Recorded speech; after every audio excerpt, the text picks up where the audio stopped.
Vous écoutez le témoignage du ciel et l'enfer de Gabriel Cocoudoufflé. L'homme que notre Seigneur Jésus-Christ avait amené au ciel et l'enfer, pour voir des choses qui peuvent changer votre vie. Écoutez attentivement ce témoignage, car vous allez entendre des choses qui peuvent vous surprendre. Mais elles vous amènent à la vie de sainteté, en Jésus-Christ notre Seigneur. Amen. Lisons dans le livre d'Isaïe 65, versets 1 à 3. J'ai exaucé ceux qui ne demandaient rien, je me suis laissé trouver par ceux qui ne me cherchaient pas, j'ai dit, me voici, à une nation qui ne s'appelait pas de mon nom. J'ai tendu mes mains tous les jours vers un peuple rebelle, qui marche dans une voie mauvaise, au gré de ses pensées, vers un peuple qui ne cesse de m'irriter en face, sacrifiant dans les jardins, et brûlant de l'encens sur les briques. Mon témoignage commence comme ceci. Nous devons savoir que Dieu est souverain, car il a dit à Jérémie, qu'avant qu'il ne soit comme un embryon dans le ventre de sa mère, il l'avait choisi pour être un prophète.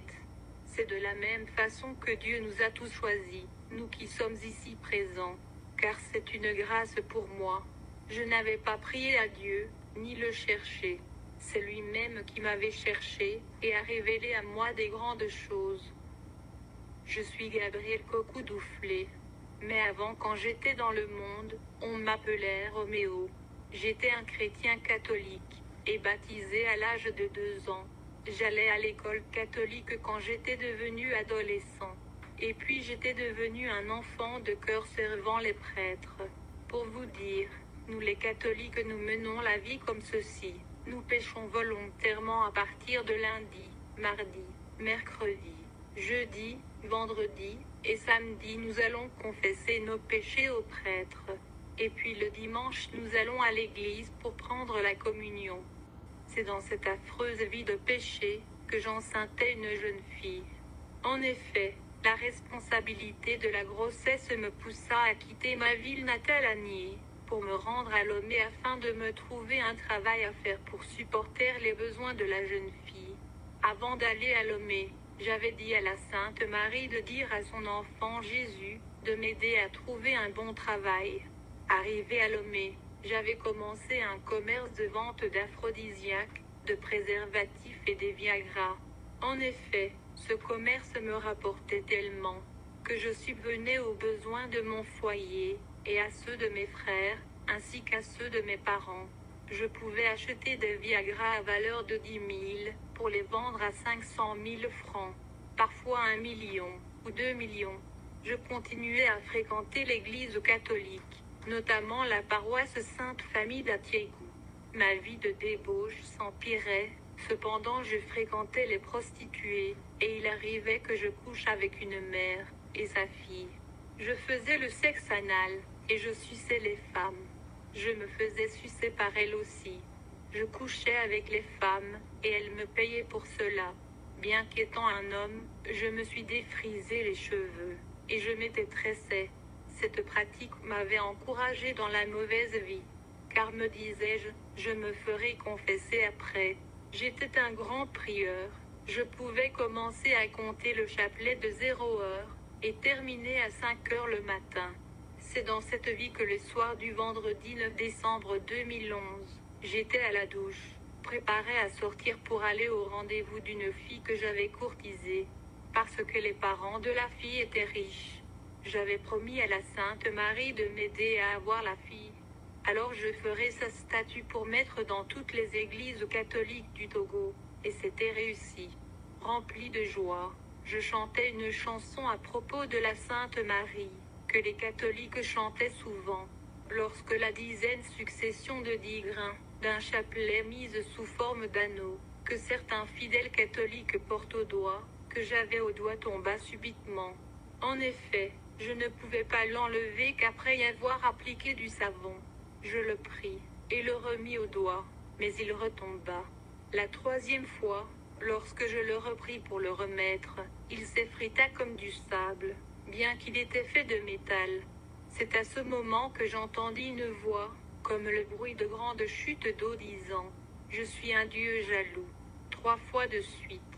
Nous le lisons dans Exode 20 verset 5.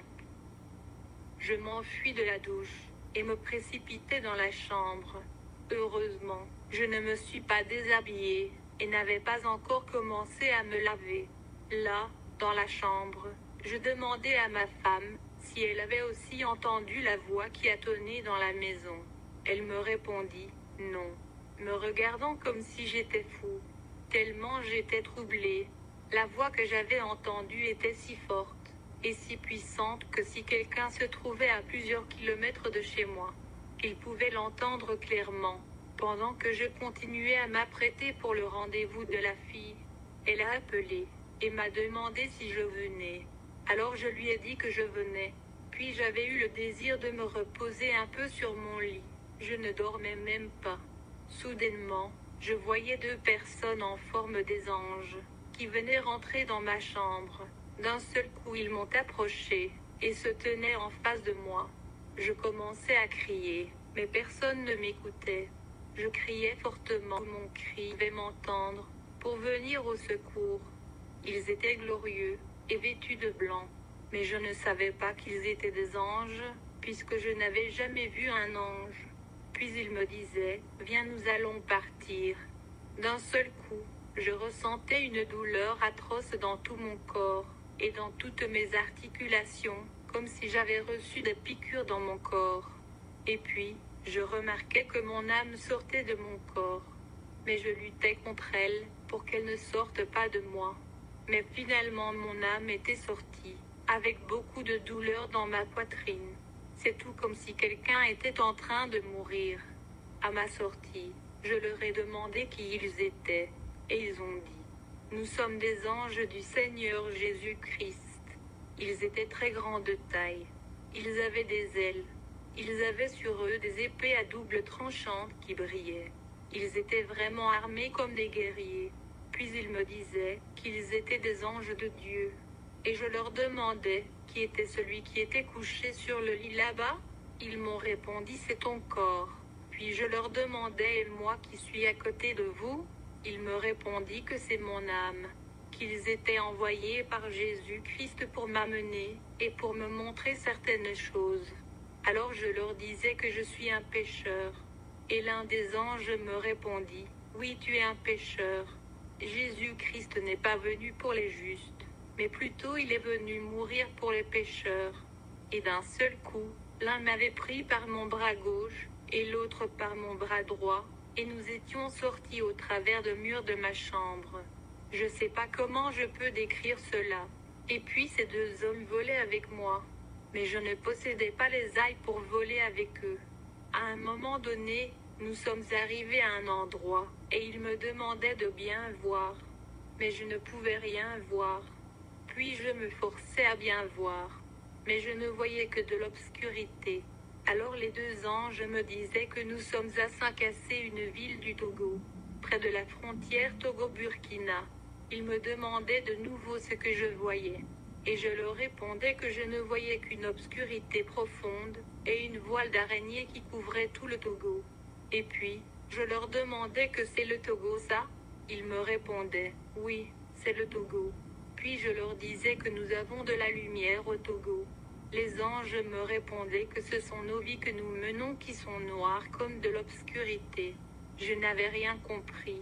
Les anges me disaient que nous les Togolais nous sommes des hypocrites, que nous aimons marcher dans l'obscurité. La vie des Togolais est comparée dans le livre d'Ésaïe, 25 verset 7. Les anges commencèrent à me demander ce que je voyais. Puis j'avais remarqué dans cette obscurité qu'il y avait seulement 8 hommes de Dieu qui sont au-dessus de l'obscurité et qui brillaient énormément. Puis je leur demandais, qui sont ces personnes? Et les anges me répondirent que ces 8 hommes de Dieu sont ceux qui sont destinés à être enlevés au ciel vers Dieu, si la trompette sonnerait le 9 décembre 2011. Ils me disaient que ces 8 hommes n'ont aucune valeur devant les gens. Même nous n'allons pas accepter qu'ils nous parlent de l'Évangile, car ils sont des malheureux. Puis j'étais énervé de ce qu'ils me disaient. Dans tout le Togo, ne serait que ces 8 pasteurs qui sont prêts pour le ciel? Je n'étais pas d'accord avec les anges.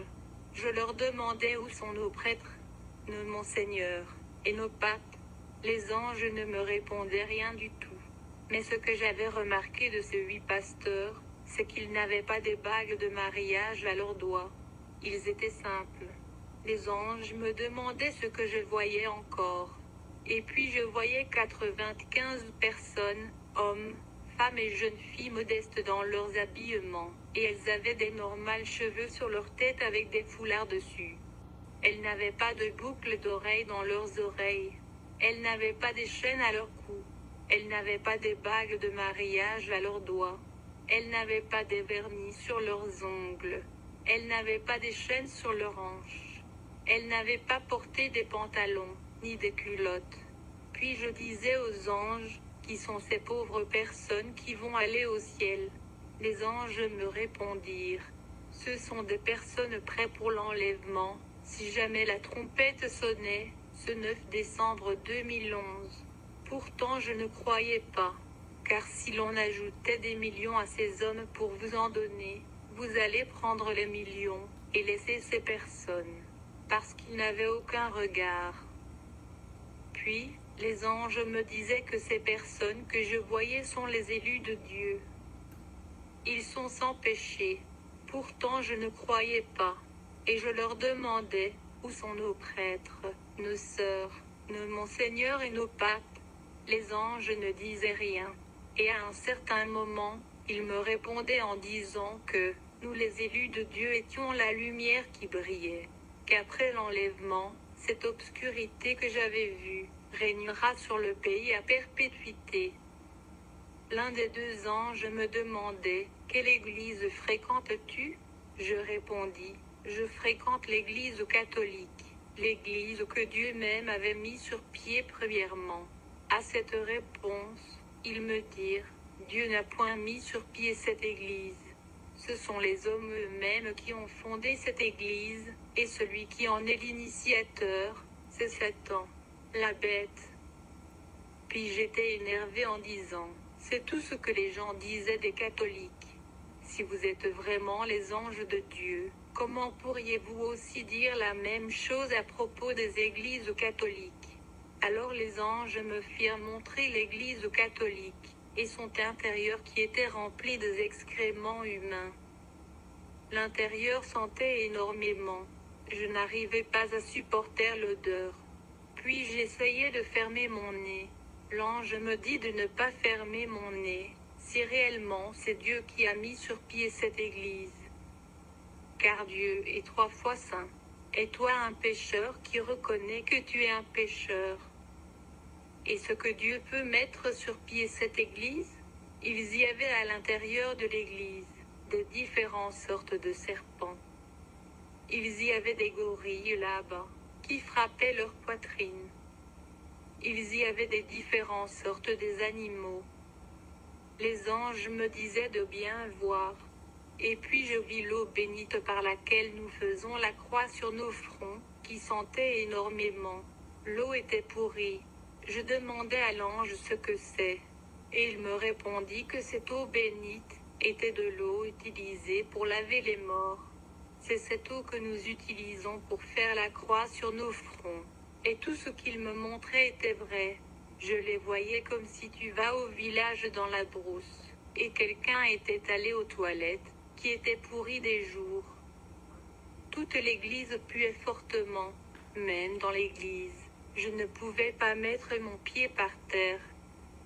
Toutes les sièges qui étaient dans l'église étaient remplis des vers de terre. Et sous le pupitre étaient cachés des squelettes humains. Je regardais aussi l'endroit où est placé le sacrement. Là se trouvait un grand fétiche incomparable dans le monde. Les gens venaient l'adorer.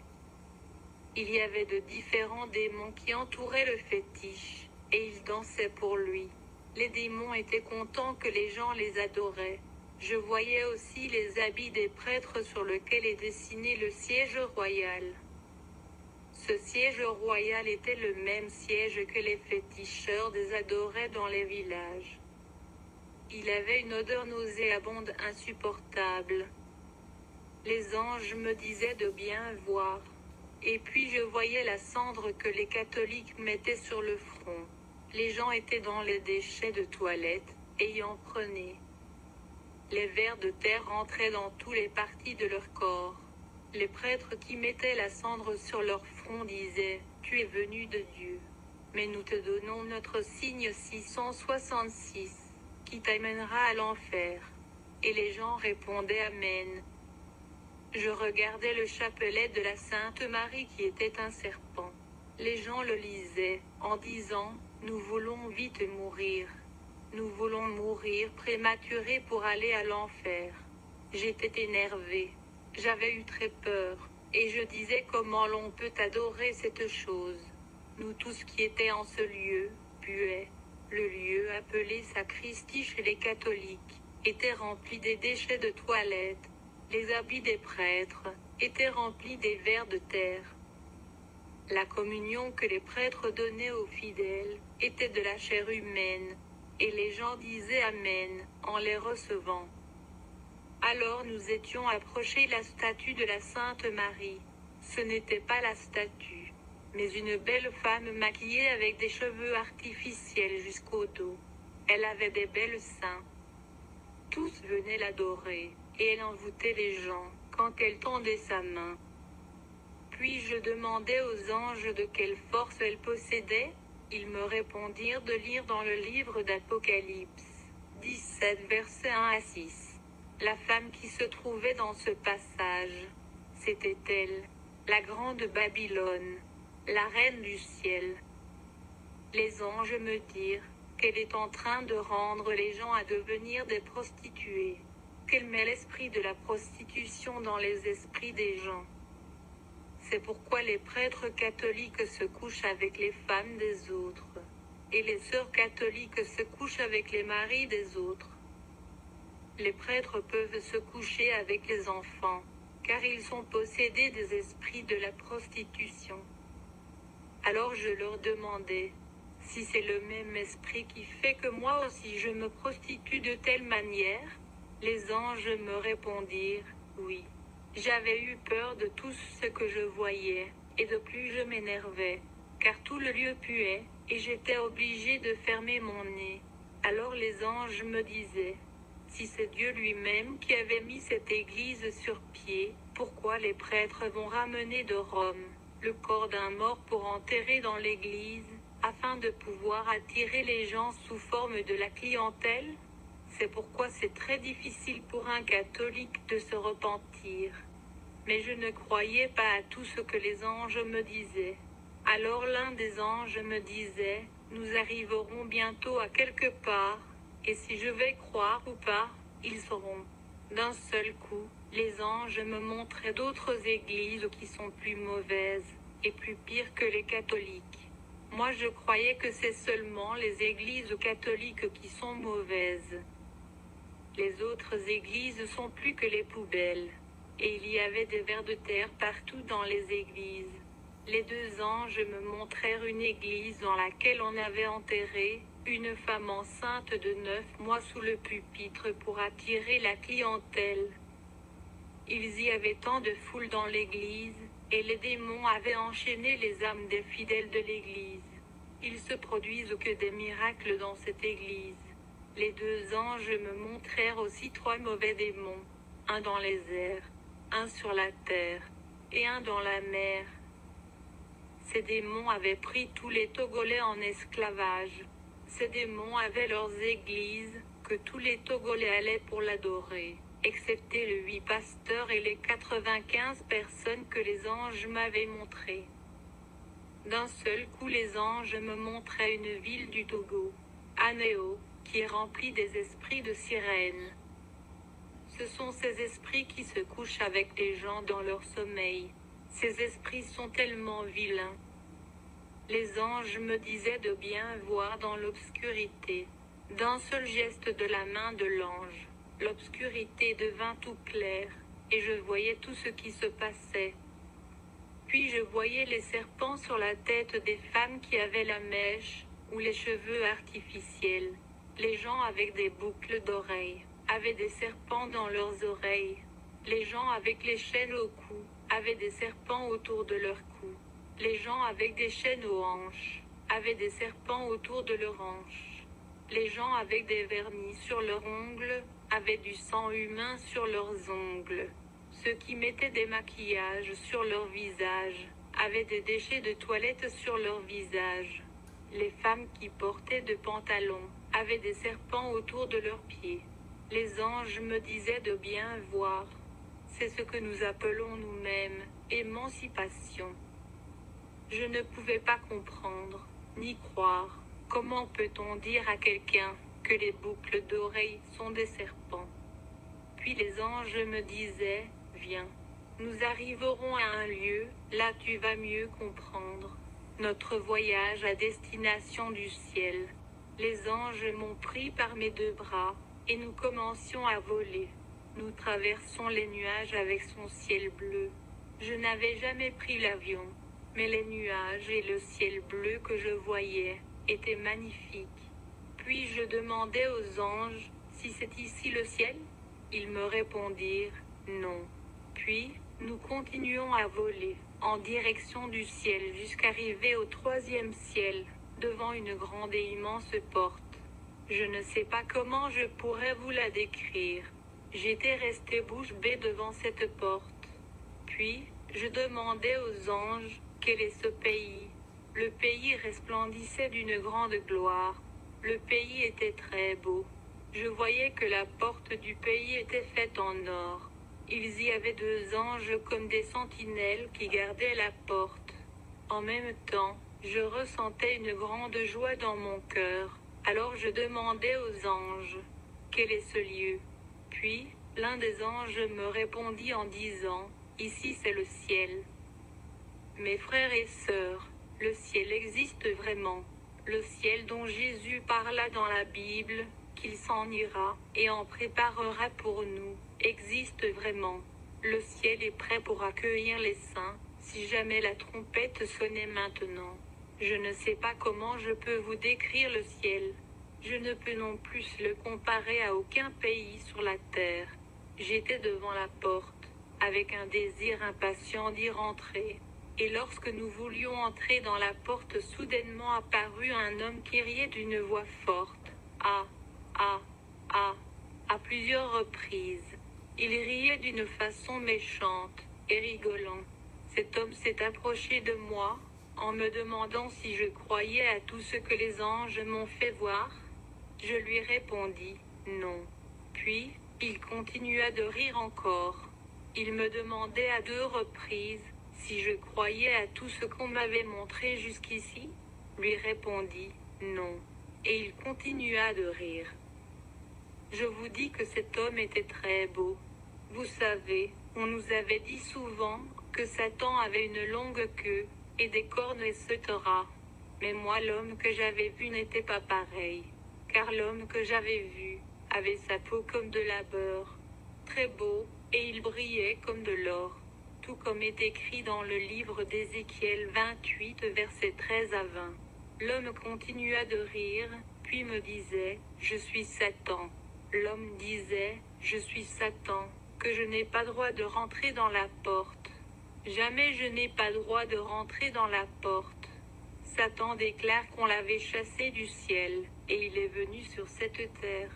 Que ça sera difficile pour quelqu'un de rentrer au ciel, car ceux qui étaient rentrés avant avaient de la chance, mais le reste auront de la peine à y rentrer. Parce que je resterai ici pour examiner tous ceux qui viendront rentrer, pour voir s'ils avaient mes choses sur eux. Du coup, Satan commença à rire et à insulter. Puis Satan me demanda encore si je croyais à tout ce que les anges m'avaient montré, et je répondis, oui je crois. Satan tout énervé, me reprocha de me taire, sinon il se fera montrer à moi, et là je saurai ce qu'il a contre les êtres humains, car nous amusons avec notre grâce. Mais lui n'est pas venu pour s'amuser, mais il est venu pour détruire et tuer tous les humains. Satan déclare qu'il veut amener tous les humains à l'enfer, car tous l'aiment. Satan commença à insulter les anges, qu'ils sont des vauriens, qu'ils sont incapables. Je vous dis mes frères, nous n'avons pas un Dieu incapable, mais à cause de nos péchés, Satan blasphème Dieu. Satan continua d'insulter les anges, en disant, Jésus est venu mourir pour l'humanité, mais l'humanité ne l'aime pas. Au contraire, toute l'humanité l'aime plus que Dieu. Satan disait, qui pourrait croire que les boucles d'oreilles peuvent amener les gens en enfer? Satan confirmait que c'est lui qui endurcit les cœurs des gens, afin de ne pas croire, qu'il utilisera les pasteurs et les prêtres à rejeter ce témoignage. Car qui pourrait croire que l'Église catholique appartient à Satan? De là Satan commença à rire avec grande joie. Puis Satan me donna un verset biblique, 1 Jean 3 verset 10 qui dit, c'est par là que se font reconnaître les enfants de Dieu, et les enfants du diable. Quiconque ne pratique pas la justice n'est pas de Dieu, non plus que celui qui n'aime pas son frère. Puis Satan me disait, je suis ton père. Donc mes frères et sœurs, si nous n'aimons pas les uns les autres, nous appartenons à Satan. Si nous portons les choses qu'il a inventées, les boucles d'oreilles, les cheveux artificiels, les mèches sur la tête, les perruques, si vous défrisez les cheveux, nous lui appartenons. Si nous mentons, si nous faisons la prostitution, nous lui appartenons. Néanmoins, je sentais en moi-même que quelque chose de cet homme était sur moi et que je devais les lui remettre pour être libre de ses accusations.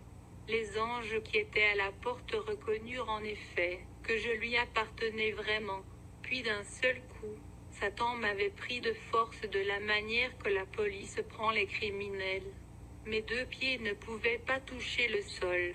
Très furieux, Satan me disait qu'il n'est pas venu pour s'amuser, qu'il sait qu'il ne va plus se repentir, et l'enfer lui est destiné.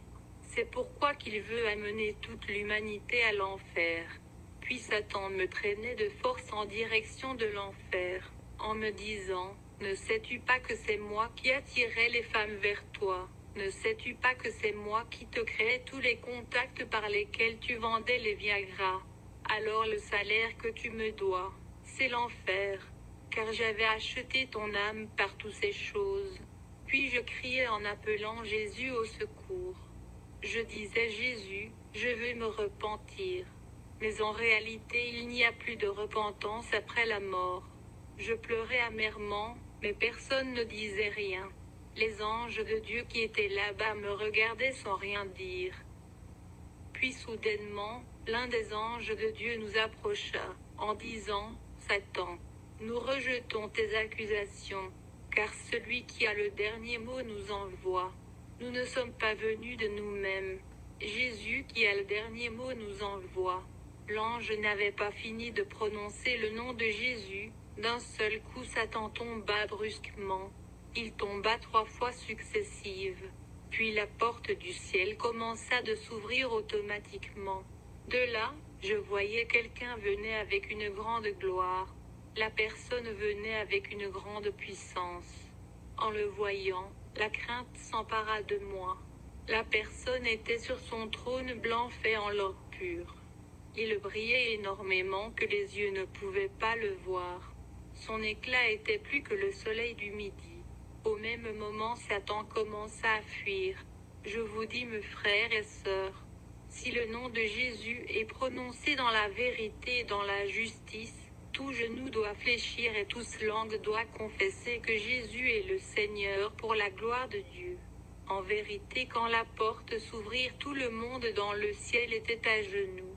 En même temps moi-même j'étais à genoux, les anges qui étaient aussi avec moi étaient tous à genoux. Puis Jésus m'approcha, et je voulais le voir mais je n'arrivais le voir car son éclat était magnifique et fort. Il avait sur sa tête la couronne royale avec beaucoup des étoiles. Incomparable est sa couronne. Ses yeux étaient comme de la flamme, et des cheveux tout blancs sur sa tête. Il était vraiment beau, incomparable est sa beauté. Personne dans les cieux ni sur la terre est comparé à lui. Satan que j'avais vu et je croyais qu'il était beau, n'était pas comparé à lui. La robe que Jésus portait était très belle et fine. Puis Jésus me demanda, me connais-tu? Me connais-tu? Disait Jésus avec une voix douce et pleine d'amour. Je lui répondis, oui, je te connais. Au même moment quand je lui répondis, je voyais ses mains et ses pieds troués et coulaient du sang. Je vous dis, frères et sœurs, nos péchés que nous commettons font que le sang de Jésus coule jusqu'à présent. Quand Jésus me demanda, me connais-tu? Je lui répondis avec des pleurs aux yeux. Puis Jésus continua, et me demanda, d'où me connais-tu? À cette question, je fondis en larmes. Puis Jésus répliquait, tu me connais et tu mènes cette vie? Comment me connais-tu? Je lui répondis que c'est toi qui es mort pour nos péchés. À cette réponse il me dit, si tu savais que j'étais mort pour tes péchés, tu ne mènerais pas la vie que tu mènes. Puis il me demanda encore, me connais-tu? Il continua et me dit, où me connais-tu? Lorsqu'il eut dit cela, je vis sur un écran fait en or bien large. Hébreux 4 verset 13 dit, nulle créature n'est cachée devant lui, mais tout est à nu, et à découvert aux yeux de celui à qui nous devons rendre compte. En vérité, lorsque je vis l'écran, je vis toute la vie que j'avais menée, depuis ma naissance jusqu'à la dernière seconde que j'avais passée sur la terre. Je voyais mon père et ma mère sur leur lit, au moment où ils me concevaient. Je voyais comment mon père était en rapport sexuel avec ma mère. Je voyais quand ma mère m'accouchait à l'hôpital, avec les nombres des personnes qui étaient autour d'elle. Je voyais quand j'étais un bébé et je commençais à ramper. Je voyais comment je grandissais, et commençais à aller à l'école. Je voyais tout dès mon enfance.